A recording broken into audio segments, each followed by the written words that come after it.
Now, having said all that, Tim Pool has been nothing but rewarded for being a fake independent media hack, a new corporate media hack. Why? Because in the age of Trump, they just want people who are going to suck them off. Right? That's why you have Newsmax, One America News Network. You have all these freaks and weirdos and losers. In this video, we feature progressive wacko Kyle Kulinski. Kyle Kulinski melts down because Tim Pool was invited into the press pool at the White House. With that, let's watch what we all love to see, a left-wing lunatic, Kyle Kulinski, crying like a baby. I have largely come to despise the space that I'm in. And when I say that, what I mean is so-called independent media, right? Or new media, however you want to refer to it. It's all bullshit. It's all bullshit. Because a lot of the big names in this business, they are not independent by any stretch of the imagination. They are not really new by any stretch of the imagination. Really what they are fake independent media or new corporate media. And the reason I say that is because they're talking to the same corporations that the major networks talk to. They're getting the same sort of fucking brand deals that the others are. These people, a lot of the people in this business care more about the business side of it than they do about the stuff they say on air, which actually matters, right? News, information, facts, ideology.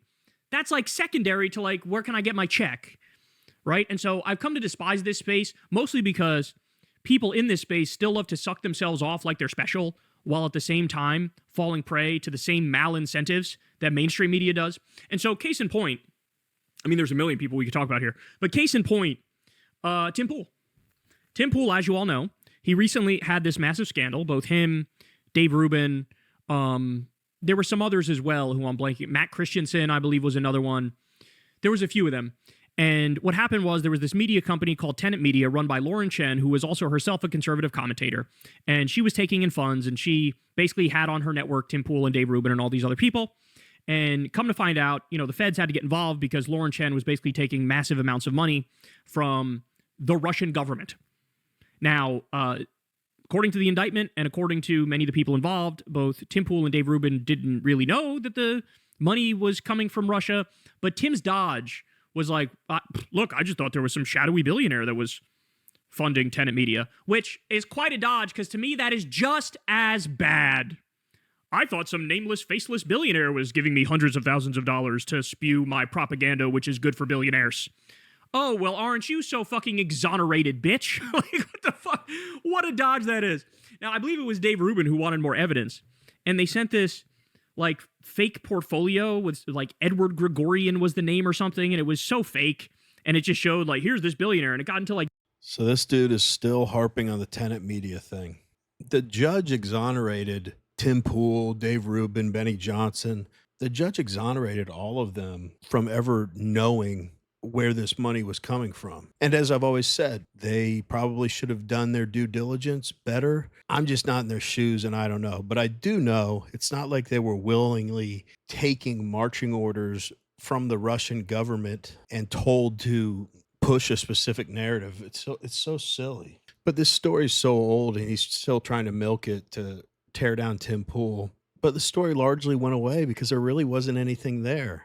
Money came from some shady place. And I think a lot of us would say I would have vetted my sponsors better, but we don't know the whole situation. All we know is all the people he mentioned didn't know anything about these people's ties to the Russian government. So he says that the so-called new media and independent media isn't that at all, and that they're talking to the same corporations as the mainstream news media. He's been in the space a long time. Maybe he's right, but I don't know if Tim Pool is talking to Pfizer and Bank of America. I really don't know. But probably the cringiest thing he said was, these people put the money before what they say on the air. The insinuation being that he, Kyle Kulinski, is the altruistic one that doesn't care about money. He's just about the message and being on the air. It's just such a bad look for him. It looks like he's trying to get credit for being the only honest commentator out there, which is BS. And I mean, the guy parrots the freaking establishment Democrats message line for line. So I don't know if he's necessarily coming up with whatever he's spewing on his dumb show.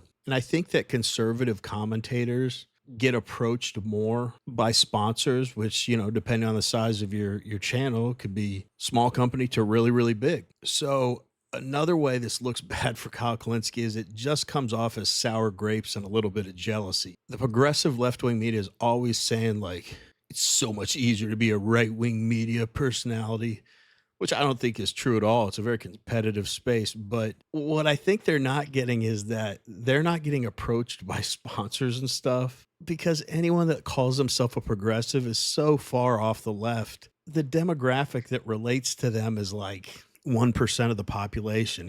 It doesn't have mass appeal like a conservative message does. A conservative message crosses racial lines, crosses age lines, crosses religious lines, because if you're sane, it typically resonates with you. Some part of the message resonates with you. So they're going to have bigger audiences and a more diverse audience listening to what they have to say. Anyway, like I said, this guy's just coming across as envious of Tim Pool for being invited to the White House press room. Anyway, let's get back to the video. Like, everything was vague. And I guess Rubin was like, that's good enough. Actually, he had one issue. The issue was something on the resume said something about social justice. And he was like, disgusting. I'm against that. Right? But anyway, so in my mind, just the facts on the case as they are, even if you take the most kind interpretation to the Tim Pools and the Dave Rubins, these people are barbecue chicken.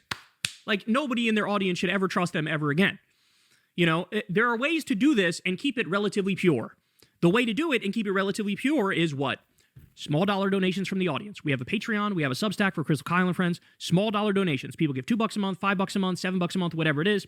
That's what keeps the show going. Outside of that, I just have the default ads on YouTube, which I have nothing to do with. There's a giant buffer between me and the ad team.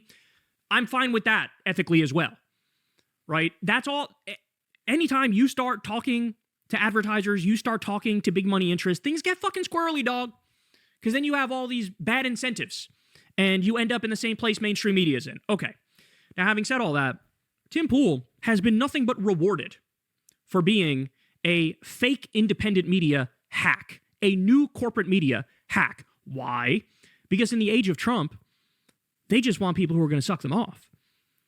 Right? That's why you have Newsmax, One America News Network. You have all these freaks and weirdos and losers who go in there, Mr. Trump, how is your golf game so good, sir?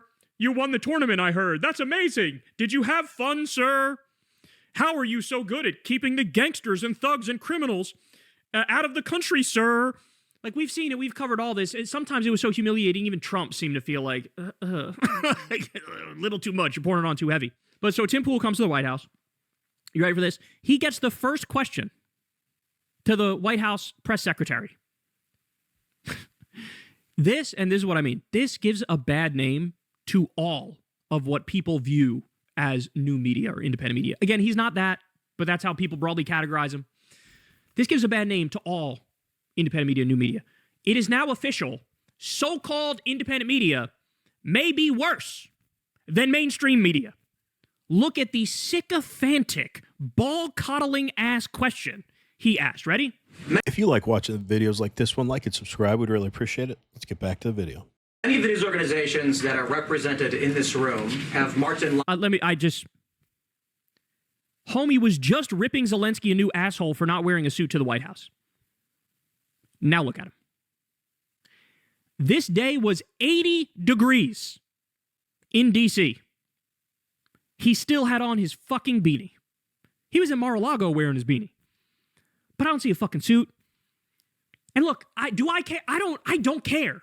But the point is, he cared when he was using it to bash Zelensky. But now all of a sudden, okay, anyway, let's keep going. We're just getting started here. In this room have marked in lockstep on false narratives, such as the Very Fine People hoax, the Covington smear, and now what's being called the Maryland Man hoax, where an MS-13 gang member adjudicated by two different judges, I believe. That is completely and utterly false. That is a lie. That is malicious. That is untrue. Anybody who's done a deep dive on this knows that is untrue. The administration is lying and Tim Pool is lying when they keep saying Kilmar Abrego Garcia is an MS-13 gang member. Simply being referred to as a Maryland Man over and over again. Because he is that.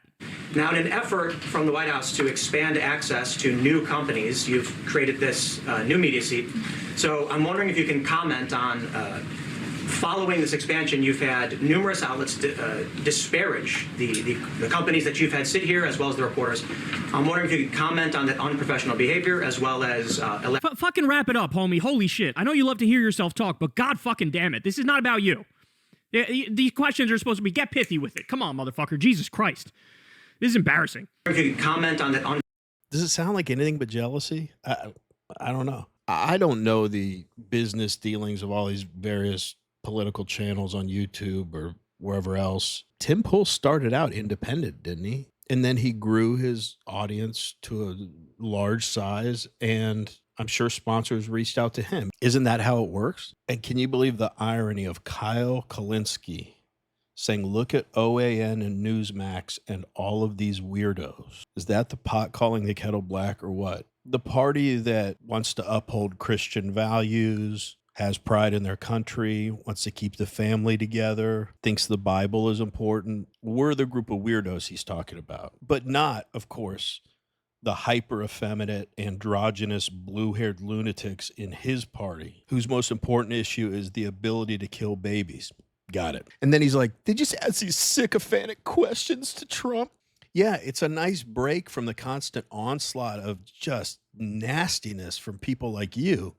But I bet you weren't complaining when people were asking Joe Biden, what kind of ice cream did you get? Did you like those hard-hitting questions from the media for him, Kyle? So stupid. Let's wrap up the video. Unprofessional behavior, as well as elaborate if there's any plans to expand access to new companies. Sure. So do you understand what that question was? You understand what that question was?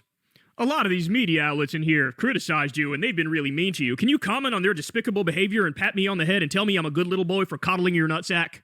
How fucking gross are these? Jesus Christ.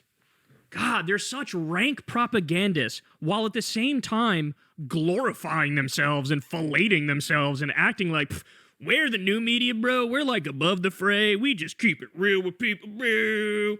By the way, yet again, here's another example.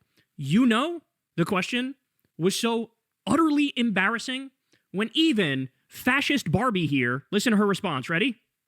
Again, remember, guys, conservatives are the weirdos, but I failed to mention it earlier. This is the guy who gets angry if you say that the illegal immigrant wife-beating gang member who's in our country illegally was MS-13. Like that, they really want to split hairs on that. He's not a Maryland man. He's not a resident of this country. Like, what is your end goal with all of this talk trying to protect criminals? Do you just want them here to help you achieve your ultimate goal of just ruining our country? I don't get what they think they're going to get out of protecting criminals.